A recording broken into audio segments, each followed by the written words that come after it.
ଅଭିନ୍ନ ପାଢୀ ମୁଁ କୋଣାର୍କ ଅର୍ଣ୍ଣଟରେ ଦୀର୍ଘ 10 ବର୍ଷ କାର୍ଯ୍ୟରତ ଥିଲି।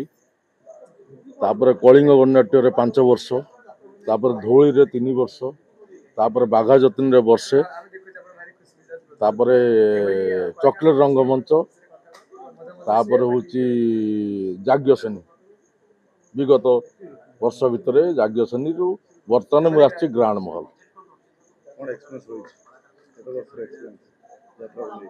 ଯାତ୍ରାପାଟିରେ 30 ବର୍ଷ। ଆଜ୍ଞା, ନୂଆ ପାର୍ଟି ନୁହଁ, ତ ଗୋଟେ ବର୍ଷ ହେଇଯାଉଛି ନୂଆ ନୂଆ।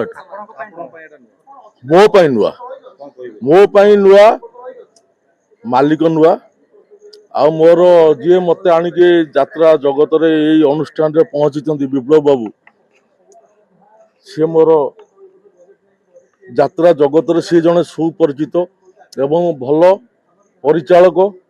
ବର୍ତ୍ତମାନ କୌଣସି ସ୍ଥାୟୀ ଅବସ୍ଥା ନଥିଲେ ବି ସେ ଆମକୁ ଏଇ ଜାଗାରେ ନେଇ ପହଞ୍ଚିଛନ୍ତି।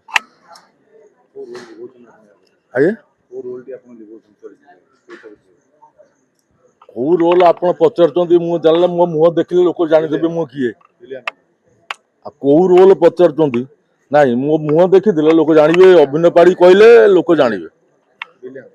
ଭିଲିଆନ, ପଜିଟିଭ ନେଗେଟିଭ ସବୁ ଚରିତ୍ର ମୁଁ କରେ। ଚର୍ଚ୍ଚିତ ଡାୟଲଗ ଥିବ ଚର୍ଚ୍ଚିତ ଡାୟଲଗ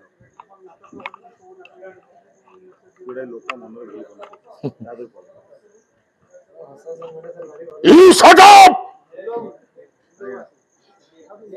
କହିଛୁ ତାକୁ ମୋ ରଣେନ୍ଦ୍ର ପ୍ରତାପ ରାୟ ମହାପାତ୍ର କିଙ୍ଗ ମେକର, ଯାହାକୁ ଯୋଉଠି ଯେତେବେଳେ ଚାहे ସେଇଠି ବସେଇ ଦିଏ।